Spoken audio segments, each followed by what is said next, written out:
Assalamualaikum warahmatullahi wabarakatuh. Selamat berjumpa anak-anak. Selamat berjumpa dengan Ibu dalam mata pelajaran administrasi umum. Hari ini kita akan belajar dari kompetensi dasar 3.1 yaitu memahami administrasi untuk kompetensi pengetahuannya, dan untuk kompetensi keterampilannya kita akan belajar dari materi 4.1 yaitu mengelompokkan jenis-jenis administrasi. Kemudian setelah kalian belajar, diharapkan kalian setelah belajar, diskusi dengan teman-teman, kalian dapat menjelaskan pengertian administrasi dengan tepat. Kemudian yang kedua dapat menjelaskan unsur-unsur administrasi dengan rinci. Yang ketiga dapat menjelaskan fungsi administrasi dengan tepat. Yang keempat dapat menjelaskan tujuan administrasi dengan tepat.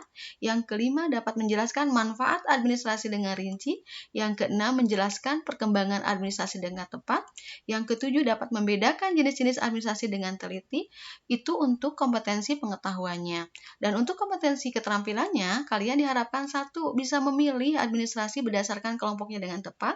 Kemudian yang kedua, dapat mengelompokkan administrasi berdasarkan kelompoknya juga dengan terperinci.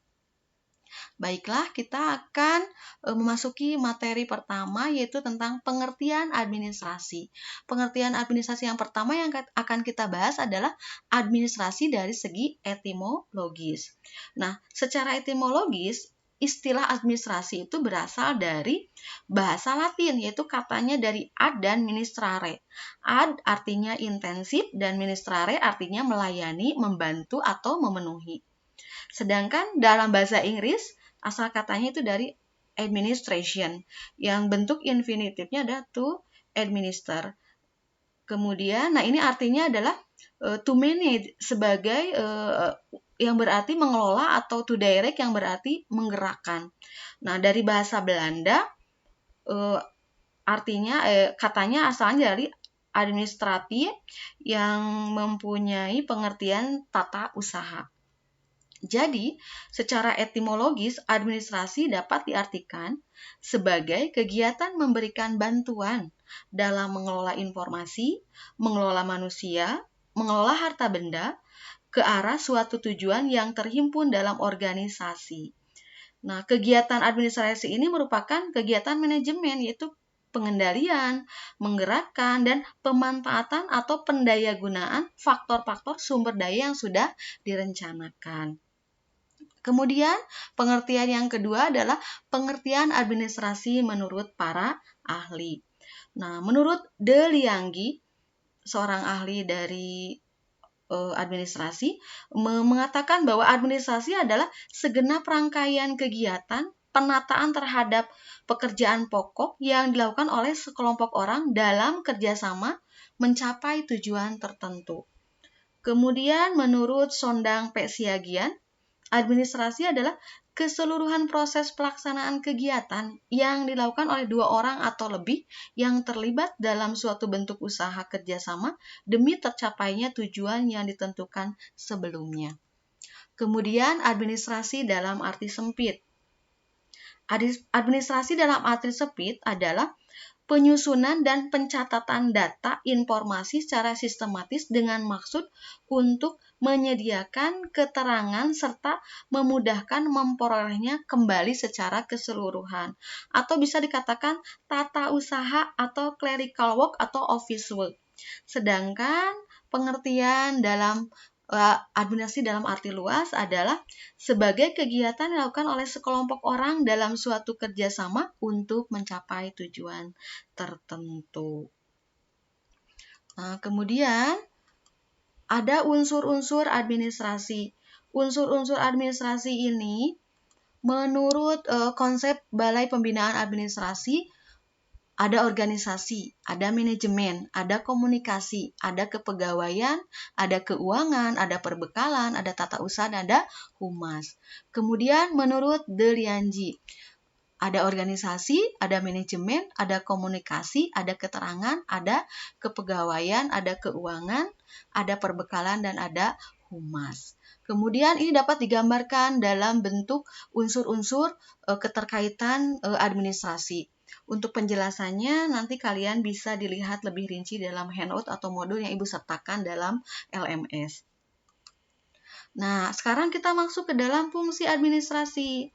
Fungsi administrasi ini ada planning, ada organizing, ada stepping, ada directing, ada coordinating, ada reporting, dan ada budgeting. Sama ini juga penjelasannya ada dalam modul.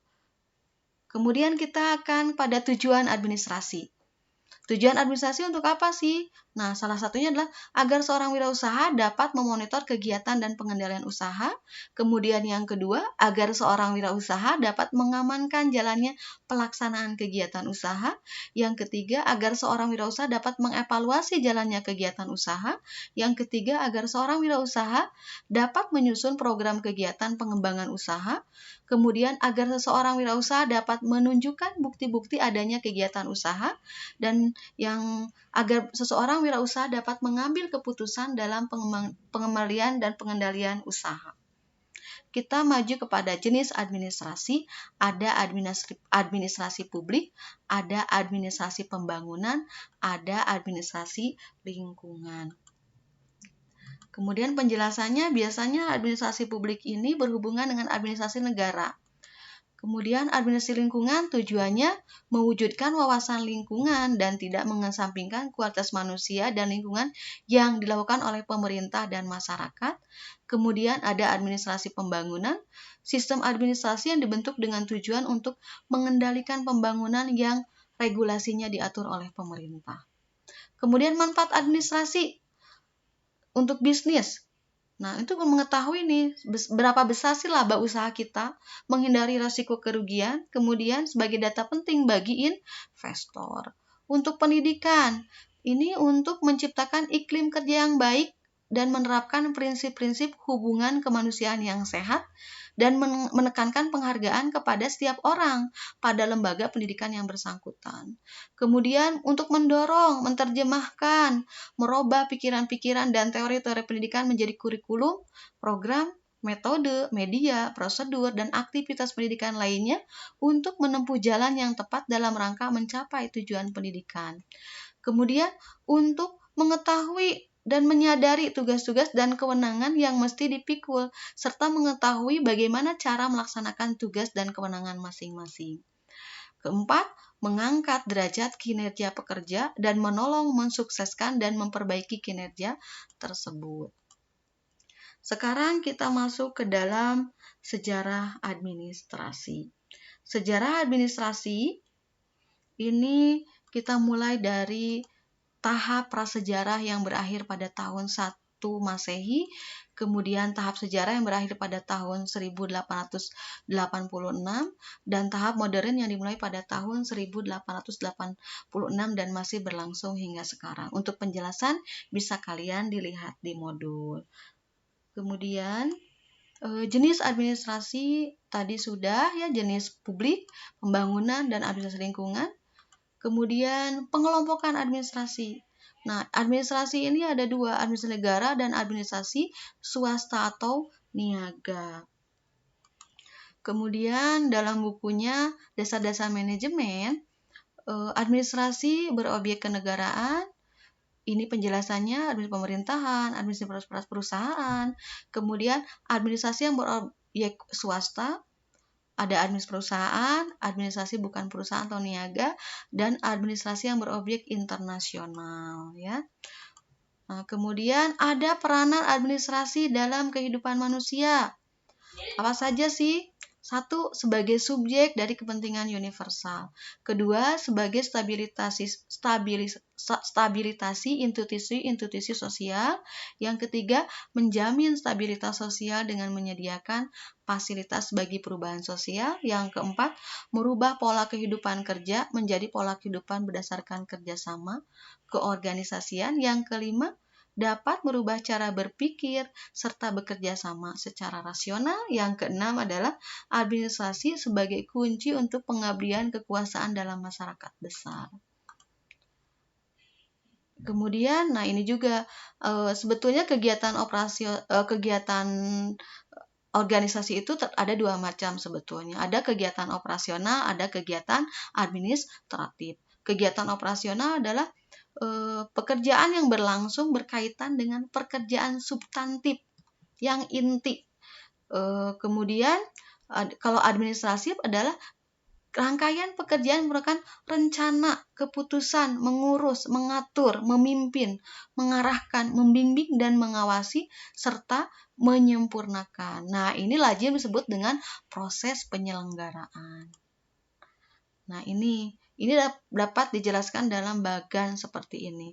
Ada kelompok orang, ada tujuan, ada cita-cita, ada operasional, baik administrasi, kemudian ada tujuan yang akan dicapai. Demikianlah anak-anak untuk materi 3.1 dan 4.1. Untuk lengkapnya, kalian bisa lihat di dalam modul. Wassalamualaikum warahmatullahi wabarakatuh.